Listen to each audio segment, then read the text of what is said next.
Jembatan penghubung Dian Tetoat, yang terletak di Ohel Desa Dian Pulau, Kecamatan Hoat Sorbay, Kabupaten Maluku Tenggara di Palang Adat, Selasa 24 Desember 2024. Pantuan tribunambon.com, Selasa 24 Desember 2024 nampak palang adat, atau dalam bahasa Kei disebut hawear telah tertancap tepat di jalan masuk jembatan.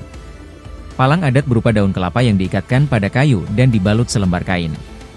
Salah seorang warga, Abdul Hamid Kerubun yang ditemui awak media di lokasi Sasi menjelaskan, warga meminta upah harian untuk pengecoran jembatan senilai Rp300.000 per hari.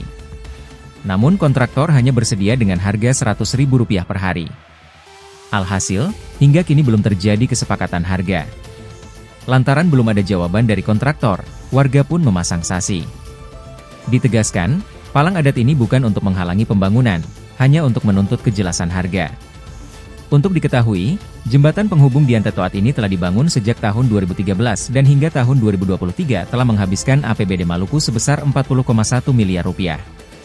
Terakhir di tahun 2022 lewat kebijakan dana alokasi umum menggelontorkan 7 miliar untuk pengerjaan lanjutan, namun di Desember 2023 kembali dihentikan karena penurunan segmen jembatan dan langsung diidentifikasi oleh pihak Komisi Keselamatan Jembatan dan Terowongan Kementerian PUPR.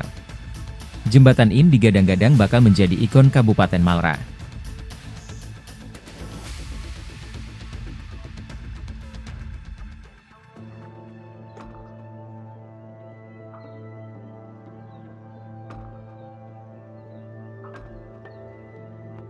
Download Tribun X sekarang, menghadirkan lokal menjadi Indonesia.